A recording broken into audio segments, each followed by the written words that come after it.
Góðan daginn, gott fólk.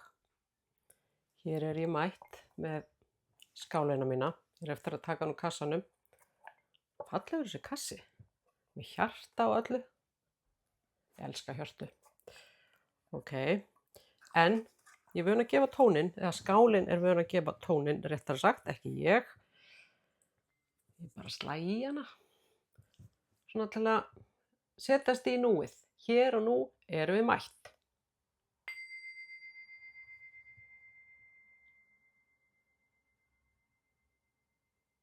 Einu sinni enn.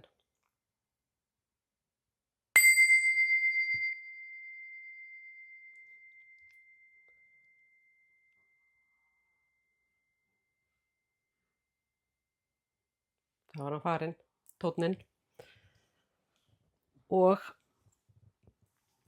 núna, í þetta sinn, að þá langar mig ekki fyrsta sinn, að ræða tilfinningar og svolítið erfiða tilfinningar og aðalega kannski skömmina.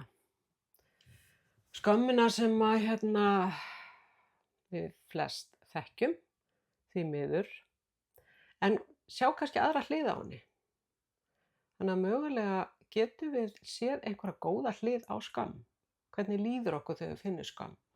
Við erum ekki glöð á meðan. Við erum ekki í okkar besta gír að gera eitthvað flott og framkvæma drauman okkar. Nei, hún heldur okkur niðri. Hún sem þess að takmarkar okkur.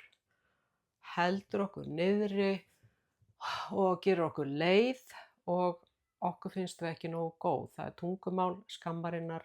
Ég er ekki nógu góð. Ég er jafnvel slæm.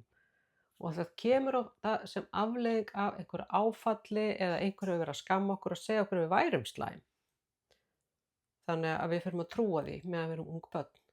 Já, þetta er rétt, af því að við höfum ekki gagnrýna hugsun eiginlega fyrir bara svona, allavega ekki fyrir 7 ára aldur. Þá er bara svona, trúum við öllu bara, við erum eins og svampar sem sogum inn í okkur skoðanir annarra. Eða misskilju jafnvel eitthvað og sogum það líka inn í okkur. Þannig að skömmin býr í okkur flestum og hún er takmarkandi og hún fyrirbyggir hamingju okkur og að við getum blómstrað. Hún virkar þannig oft að við erum skömmuð sem krakkar. Jafnvel á þeim forsendum til að aga okkur og gera okkur að betri þjóðfélagsþegnum og bara hjálpa okkur, styðja okkur og svona, þetta eru reglur þjóðfélagsins, svona gerir maður og svona gerir maður ekki og þetta var ljótt, þú ert ljót stelpa. Svo getur hún líka verið í þeim tilgangi bara að það er bara vont fólk sem vill okkur illt og skammar okkur. Segir okkur að við séum ekki nógu góð, traðkar á tilfinningunum okkar, gerir lítið úr okkur. Öll þekkjum við þetta líka, lögð í einelti af öðrum og slíkt. Þannig að skömmin leynist víða og svo þegar aðrir eru búin að skamma okkur, þá förum við að skamma okkur sjálf. Þá förum við að segja hið slíkt hið sama við okkur.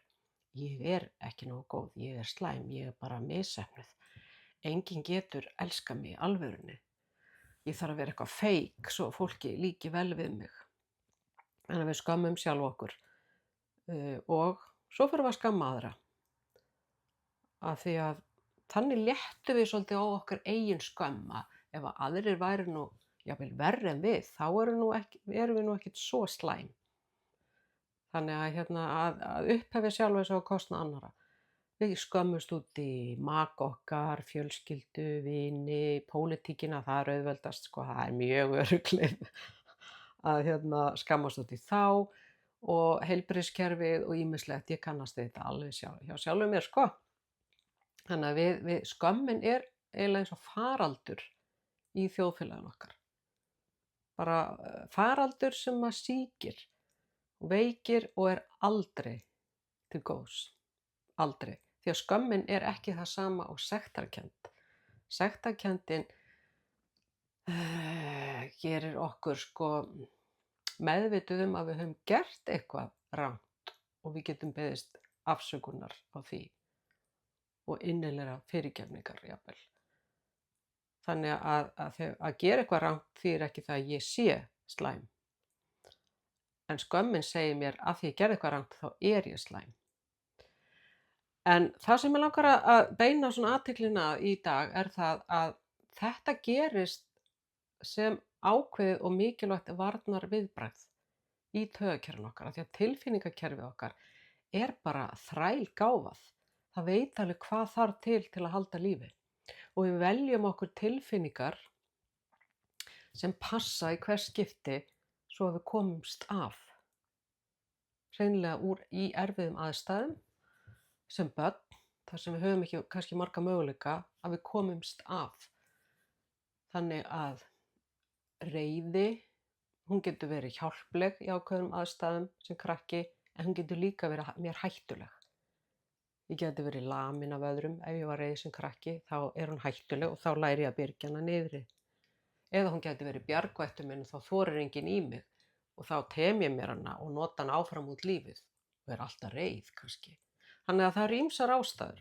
Þetta er tilfinningakerfið okkar, innri partar okkar vil ég kalla þetta, sem eru að reyna að finna útgönguleiðir frá þjáningu og halda okkur á lífi. Skömmin er þar mjög mikilvæg vegna þess að þegar við erum í erfiðum aðstæðum, við erum það gagnast kannski lítið að nota svona að flýja hólmi eða fara í árásarviðbragð okkar, svona ráðast á einhvern með orðum eða líkamlega einhvers slags gjörðum, eða flýja, bara fara, eða frjósa hreinlega, kannski gagnast ekkert af þessu, eða er jafnvel hættulegt. Við getum ekki vaðið í einhvern sem eða rifið kjaft við einhvern sem er stærri og meiri og kannski foreldrar okkar eða eldri systkini eða eitthvað. Og hvað er þá eftir? Þá er það skömmin. Það er þóknari og skömmin. Það er oft safe. Oftast er það svona öruggt. Að fyrirfram gera ráð fyrir að vera hafnað og svona, við þekkjum þessa líkamstjáningu, það er svona lútum höfði. Þetta er eins og við séum svona, ég er minna verðug en þú eða þið, og þá er ég örugg þegar fólk sér mig þannig. Ég er ekki ógn við neinn. Ég er alveg hættulaus öðrum. Ég er svo lítil í mér. Þið þurfi ekki að hafa áhyggjur af mér. Ég mun ekki ráðast á neinn. Þannig að skömmin er svona, og hún er líka oft til að fyrirbyggja það að við gerum eitthvað slæmt. Ef ég skamma mig, finn skömm hjá sjálfum mér, þá er eins og ég sé svona, trúið ég að já, það kemur í veg fyrir að ég hægi mér eitthvað asnalega eða leiðilega. Eins og að ég sé farin að ala sjálfa mig upp ekki á fallegan hátt náttúrulega. Þannig að skömmin er flókið fyrirbæri, en hún er samt aksjón, hún er viðbragð, hún er ekki einhver svona lúser eða aumingjalegt aumingjaleg hegðun vegna þess að hún hefur þá tilgang að vernda okkur og vernda okkur gegn hættu. Og sagan sem að þú segir þér það að þú sért einskis verður, það er að segja, ef þú ert að segja þér þá sögu. Ég hef allavega sagt mér hana og þekki marga sem að hafa þetta einhvers staðar í bakheilanum sem er alltaf að koma fram annars slagið. Ég er ekki nógu góð, ég er einskis verð, ég get þetta ekki.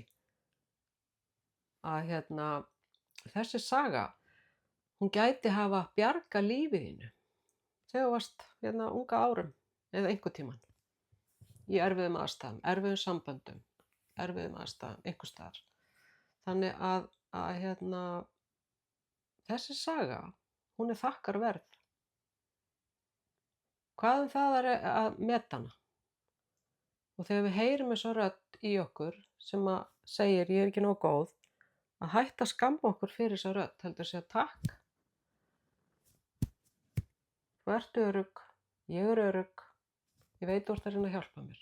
Þetta er gömul saga og það er alveg hægt að endursegja þá sögu, en við þurfum að gera það með mildi. Við þurfum að vita að þetta var saga sem að bjargaði jafnvel líf okkar áður fyrr. Þannig að við hættum að vera svona dómhörð á okkur sjálf. Þetta er bara hugsun. Í tilfinningum sem er farin að stýra okkur úr undirmeðvitundinni. Og við getum breytt því með mildi. Þannig að núna er þetta orðið gott að sinni og ég ætla að slá bjölluna út og við getum farið bara í frelsið, frímínútur. Þar til næst. Munið bara að brosa inn í daginn, eins og alltaf.